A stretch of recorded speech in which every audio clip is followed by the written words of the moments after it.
उसके बाद उधर से काउंसिल नहीं थे तो फिर वो पास ओवर हुआ, उसके बाद उसमें सुनवाई हुई।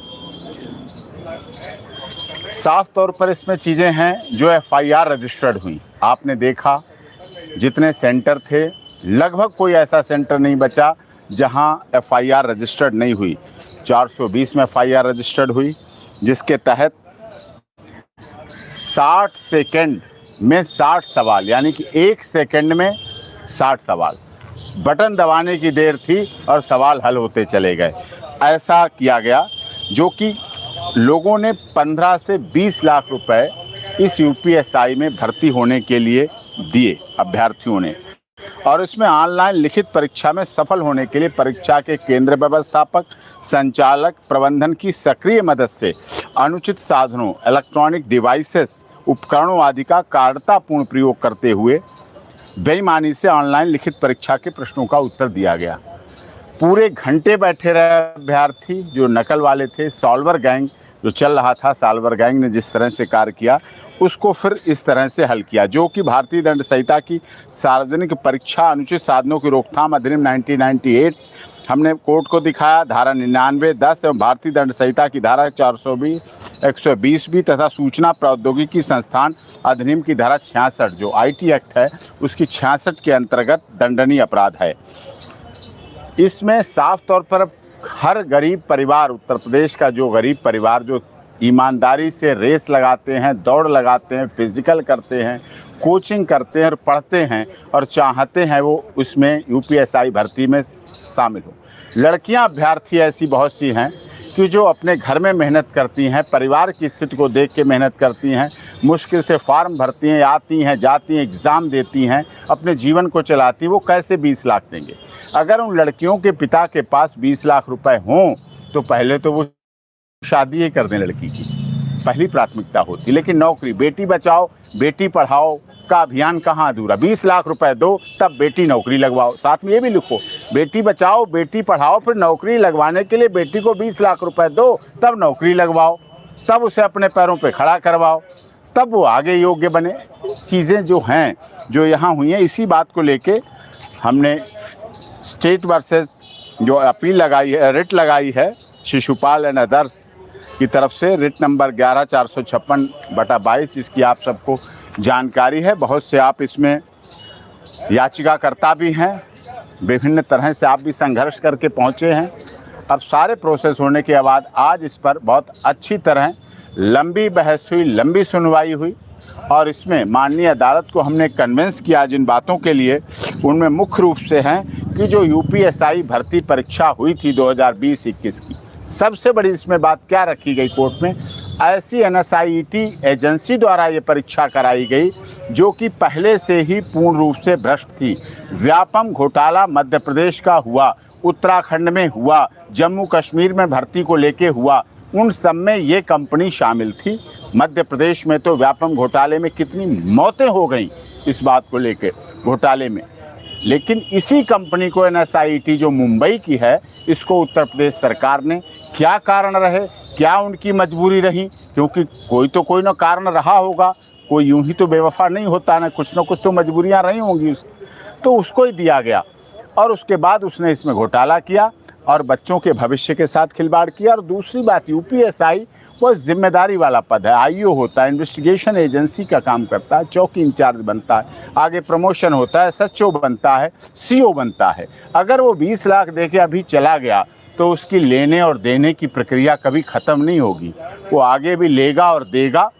आगे भी हमारी न्याय प्रणाली जो access to justice for all है, न्याय सबको मिलना चाहिए, फिर access to justice for all नहीं, access to justice with the money, पैसे के साथ न्याय मिलेगा, पैसा उसमें आ जाएगा क्योंकि उसमें लेने देने की प्रक्रिया आ जाएगी। इसलिए हमने जो उसमें मांग की है प्रमुख रूप से कि यूपीएसआई भर्ती परीक्षा जो हो गई है 2020-21, जिसमें इतनी एफआईआर रजिस्टर्ड हुई विभिन्न धाराओं के अंदर, 200 से अधिक लोग अरेस्ट हुए, जिनमें बहुत से ऐसे लोग थे जिनका लिस्ट में आ गया, फाइनल लिस्ट में नाम आ गया कि वो यूपीएसआई के लिए मेडिकल टेस्ट देंगे, लेकिन वो जेल में थे नकल करने के अपराध में। वहाँ वो जेल में थे, जेल में बैठे बैठे देख रहे हैं कि हमारा तो लिस्ट में नाम आ गया, मैं तो दरोगा बनने वाला हूँ, लेकिन मैं तो खुद ही जेल में हूँ।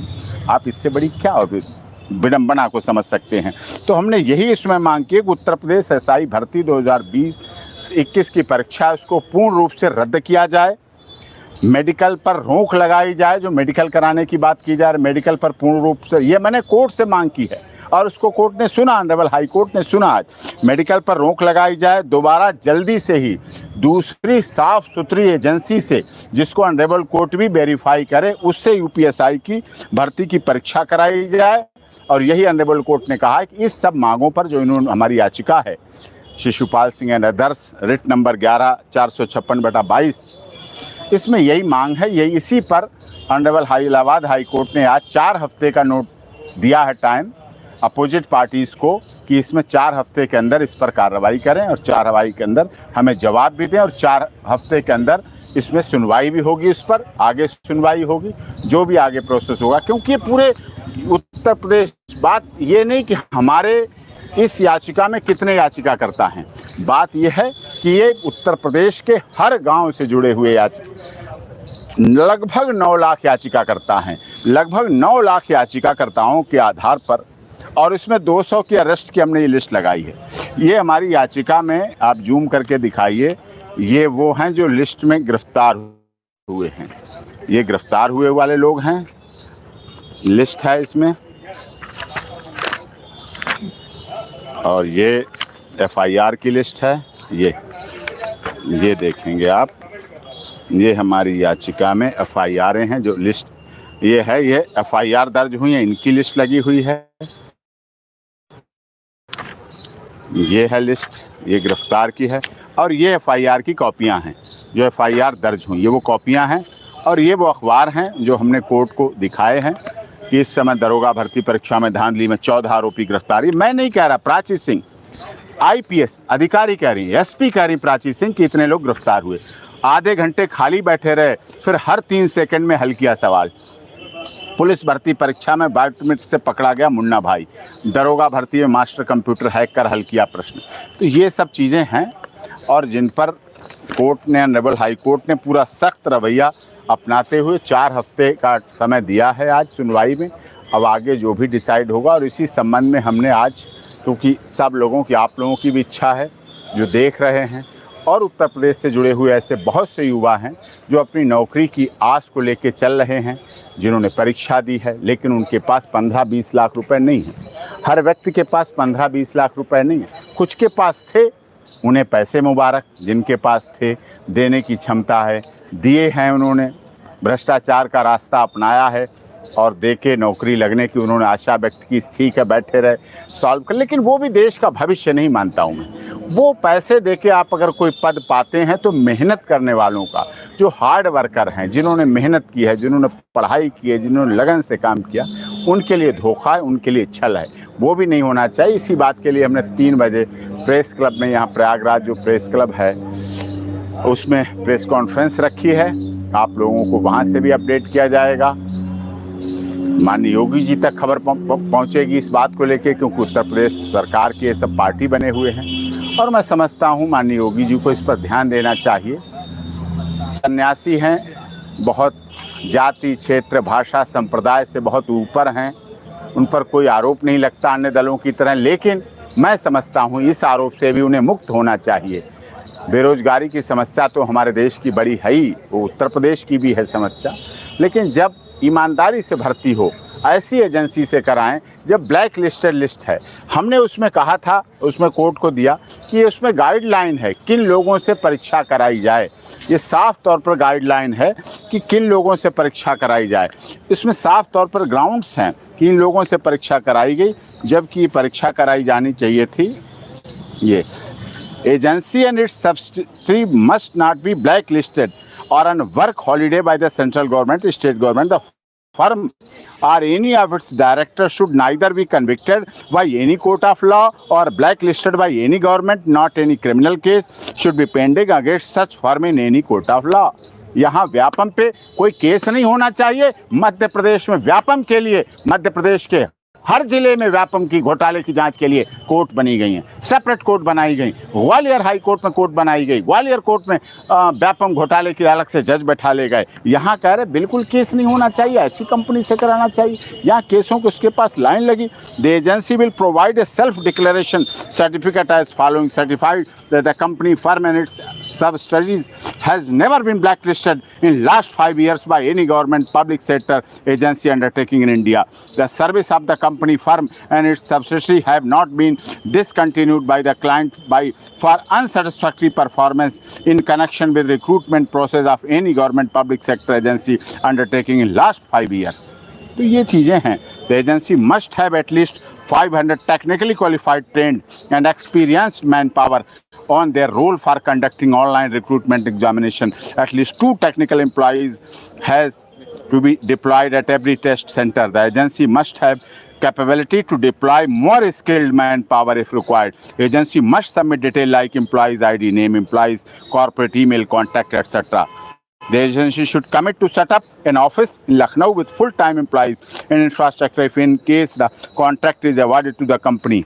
इस तरह से the agency must deploy Tier 3 data center with DR data recovery support based on India. In relation to the recruitment of the post, the sub-inspector civil police and equivalent post to the process of performing all the steps related to online exam, document verification, physical efficiency test, are the step mentioned to anyone are 2 phases in which they have special experience. Interested agency in relation to proceeding having excellent infrastructure facilities may send details of their infrastructure. तो ये सारे नियम हैं, ये सब कुछ हैं और ये आप लोगों को पता चल रहा है। 3 बजे और आगे मेडिकल होगा, प्रक्रिया बढ़ेगी नहीं बढ़ेगी? अभी कोर्ट ने जो पार्टियां थी सबको, Uttar Pradesh police, DGP, director general of police, Uttar Pradesh सरकार और जो एजेंसी थी इनको सबको, और जो इसमें और भी याचिकाएं कुछ लगी हुई थी, कोर्ट ने और एक अच्छा काम किया है। ऑनरेबल कोर्ट ने जो और याचिकाएं लगी थी उन सबको भी इकट्ठा कर दिया है, हमारे साथ ही इकट्ठा कर दिया है, क्लब कर दिया है कि वो सब साथ चुनी जाएंगे, एक साथ चुनी जाएंगे, जिससे हम अपनी बात को रख सकें। और आप लोग सोशल मीडिया पे एक्टिव रहें। अभी ये कहा है उन्होंने कि 4 हफ्ते का टाइम दिया जवाब देने के लिए, उसमें वो जवाब देंगे। अब रिस्पॉन्सिबल हैं, अब उन्हें मेडिकल कराने की सूरत ख़त्म हो गई, कोर्ट में केस आ गया, अब उन्हें जवाब देना है।